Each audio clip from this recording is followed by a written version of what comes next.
Ce réveil du 17 janvier 2002, les habitants de Goma dans l'est du Congo ne pourront jamais l'oublier. Tremblement de terre, fumée de plus en plus dense. Du haut de ses 3000 mètres, le volcan Nyiragongo entre en éruption, la plus violente depuis des dizaines d'années.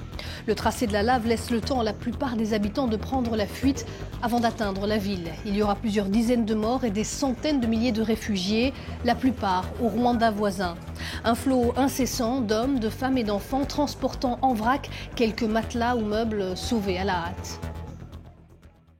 Il y a les bateaux, il y a aussi des camions qui peuvent aider les gens à fuir s'il y a moyen de déplacer la population. Mais jusqu'à maintenant, même nous sommes en train de demander une aide à nos frères.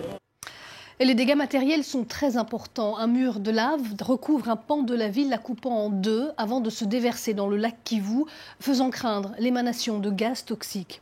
Des quartiers entiers dont le centre-ville sont rayés de la carte, ensevelis sous des tonnes de gravats, de cendres, de roches et de débris en tout genre. Ironie du sort, les immenses villas des quartiers riches sont quant à elles épargnées. 15 ans plus tard, dans cette zone dévastée par les conflits ethniques et par les tensions politiques, où en est la reconstruction? Nos reporters Mehdi Medeb et Maxime Souville sont retournés à Goma, la capitale du Nord Kivu, qui vit toujours sous la menace du volcan.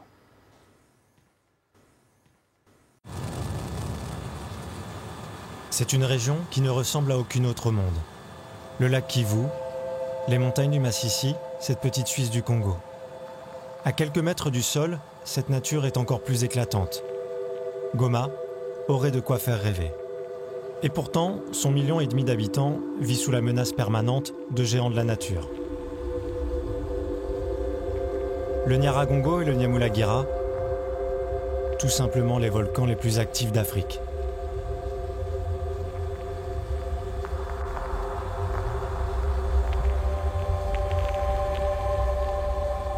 Ce jour-là, ce volcanologue congolais était aux anges. La météo est clémente, chose rare en cette saison.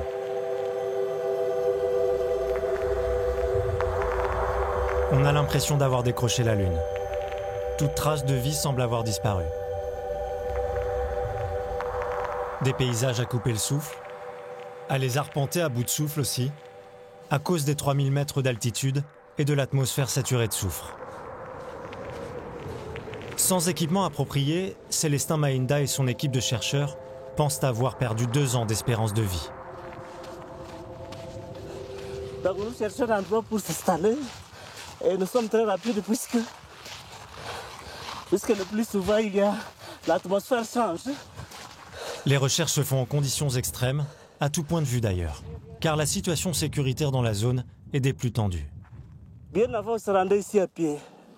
Mais à cause de l'insécurité, nous sommes obligés de venir avec l'hélicoptère de la MONUSCO. Quand on n'en a pas, on n'arrive pas. Donc il y a des groupes armés ici? Oui, il y a des groupes armés tout autour. Oh, dès 1960, plus ou moins 7. En 2 heures, Célestin et ses collègues doivent tout passer en revue. Dioxyde de carbone, radioactivité, soufre et mesure des écarts des fissures. Objectif, réussir à anticiper le plus tôt possible la prochaine éruption. Il faut continuer avec les observations pour qu'on ne puisse pas encore revivre la situation de 2002 sans avertir la population. Tu vois, maintenant c'est beau, hein? C'est dégagé. Il y a 15 ans, l'éruption surprenait la ville de Goma. Les coulées de lave faisaient 80 morts. Aujourd'hui, l'inquiétude est encore là, car les volcans connaissent un regain d'activité. En attendant la prochaine éruption, Célestin se souvient de la précédente. C'était le 17 janvier 2002, à 8h25. Il est le seul à annoncer une coulée de lave meurtrière. Et à l'époque, personne ne le croit. Pire que ça, il est même jeté en prison à cause de ses prévisions. Et je me rappelle d'une phrase qu'un des experts étrangers qui nous disait à qui se prennent ces Congolais pour prétendre prédire une éruption. L'éruption est arrivée pendant que nos lettres de révocation étaient sur la table du chef de département. Ils nous ont demandé pardon. La végétation est brûlée. Et c'est plus acide. Ma fierté, c'est que je travaille pour la population. J'ai une considération dans la société. Même si je ne gagne rien, si je vais à la radio aujourd'hui, je dis l'éruption a commencé, tout le monde va fuir. Voilà son obsession, prévenir à temps pour éviter une nouvelle catastrophe. Goma est sérieusement menacée. Si vous regardez Goma, nous avons maintenant de belles routes, de belles maisons, mais c'était danger. C'était danger compte tenu de l'activité très importante du volcan Nyiragongo. Le Nyiragongo est devenu plus actif qu'avant.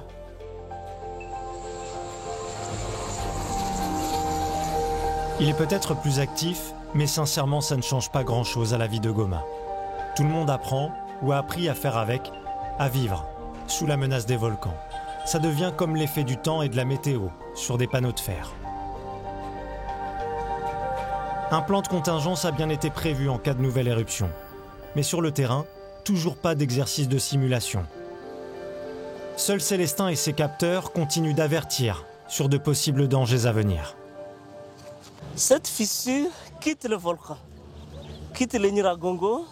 La lave est passée en dessous et pour sortir à 500 mètres de ce volcan. À cet endroit ici, les constructions que vous voyez là-bas, c'était une végétation.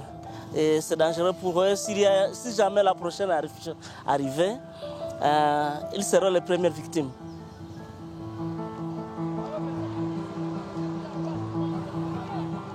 À la prochaine catastrophe, l'Observatoire volcanologique pourrait l'annoncer 2 semaines en avance.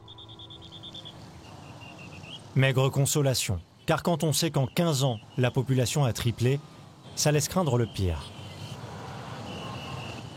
À la prochaine éruption, ce n'est pas la circulation d'une fin de journée qu'il faudra gérer, mais bel et bien la panique, les mouvements de foule, le chaos, sur toute une ville.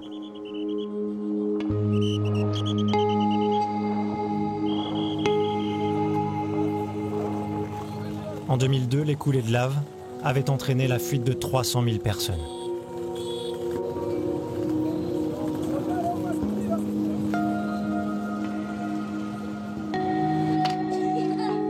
Parmi les sinistrés de 2002, une femme au courage immense. Maman Tcheka est l'une de ces survivantes. Il y a 15 ans, un ami et un voisin n'ont pas eu sa chance, emportés dans leur maison par la coulée de lave. À l'époque, elle et ses enfants s'enfuient au Rwanda voisin. On a été totalement surpris. On ne pensait pas qu'on verrait un jour une éruption. On doutait beaucoup, car je ne savais pas ce qu'étaient les effets du volcan.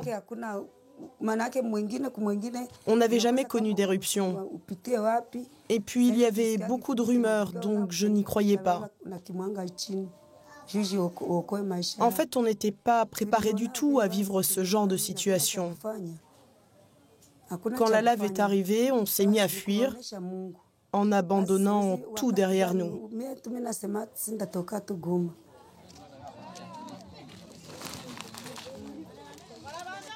Après 3 mois dans un camp de réfugiés, retour à Goma pour maman Tcheka. Sa vie en est bouleversée. Sa maison partie en fumée, son mari décédé, et il faut de nouveau travailler. Elle et des femmes de son quartier se mettent alors à exploiter la terre qui les avait ruinés.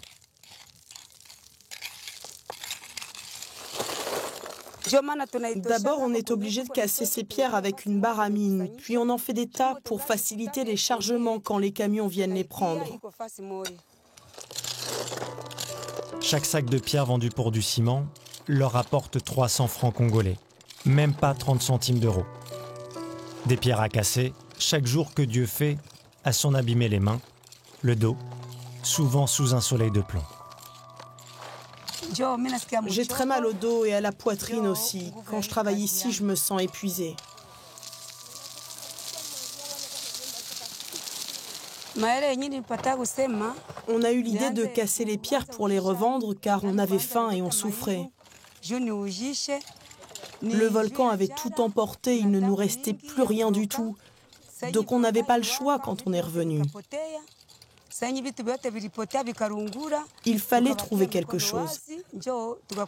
C'est là que j'ai eu cette idée pour donner à manger à mes 8 enfants. Des mamans Tcheka, il y en a partout à Goma.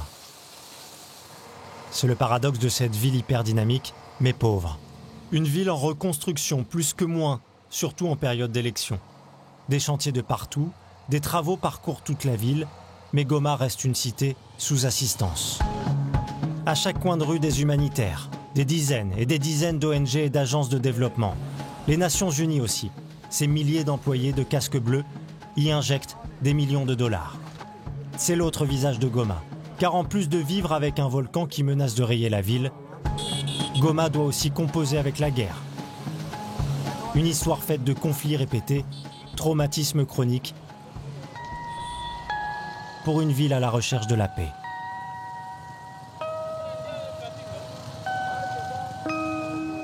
La guerre, Rouhara l'a bien connu.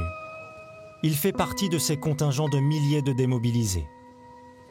Ex-rebelle du M23, qui avait attaqué Goma en 2012 et assiégé la ville pendant plusieurs mois.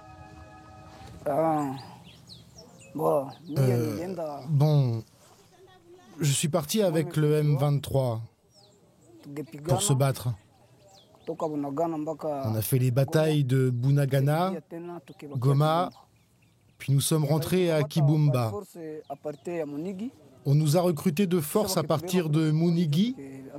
On nous a emmenés dans la forêt où on a commencé le travail.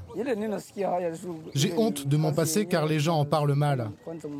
Je n'en parle pas souvent et je ne souhaite pas qu'on sache que je fus un membre du M23. L'ancien combattant tente de refaire sa vie sur son Tchukudu, cette trottinette géante, une spécialité de Goma.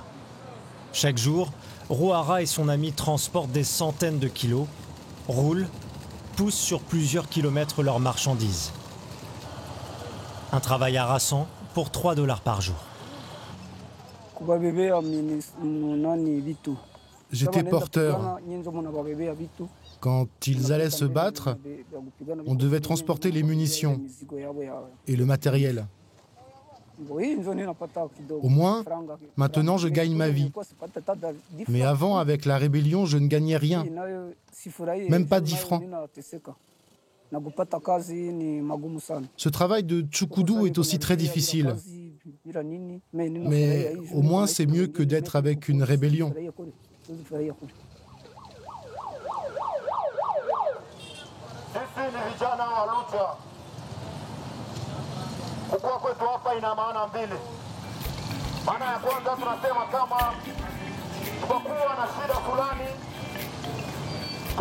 La prochaine éruption n'aura pas forcément lieu là où l'on croit.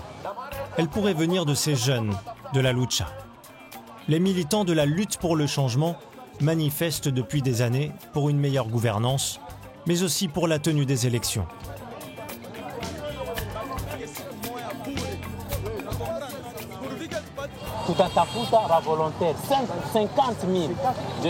Serge et ses camarades tentent de convaincre les jeunes de s'inscrire sur les listes électorales.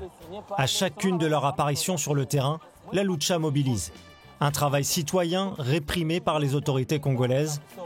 Comme Serge, ils sont plusieurs à avoir été arrêtés et emprisonnés. Serge fera plusieurs mois derrière les barreaux. La CENI dit tantôt qu'ils n'ont pas de moyens. Ils ont organisé les élections dans les délais constitutionnels. Oui, c'est un vrai mensonge, comme le vieux l'a dit.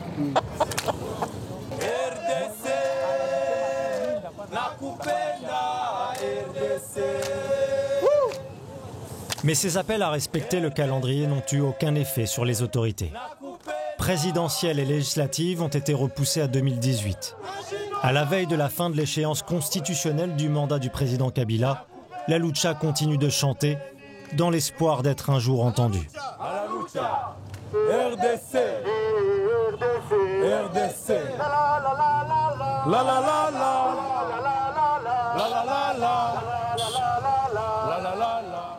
Et si Goma était assis sur un volcan, la Lucha et d'autres ne cessent d'alerter sur les inégalités qui minent la ville. Sur les rives du lac Kivu, l'opulence côtoie l'extrême pauvreté. Chaque jour, ils sont des centaines à y venir puiser de l'eau. Certains font des kilomètres pour remplir des bidons.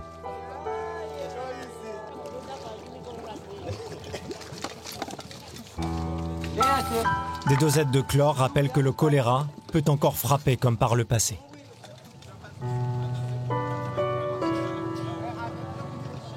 15 ans après la dernière éruption, 4 ans après la rébellion du M23, Goma reste une ville traumatisée.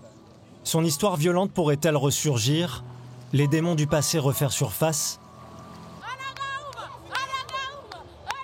En attendant, à l'image de ses enfants insouciants, Goma s'accroche à sa survie.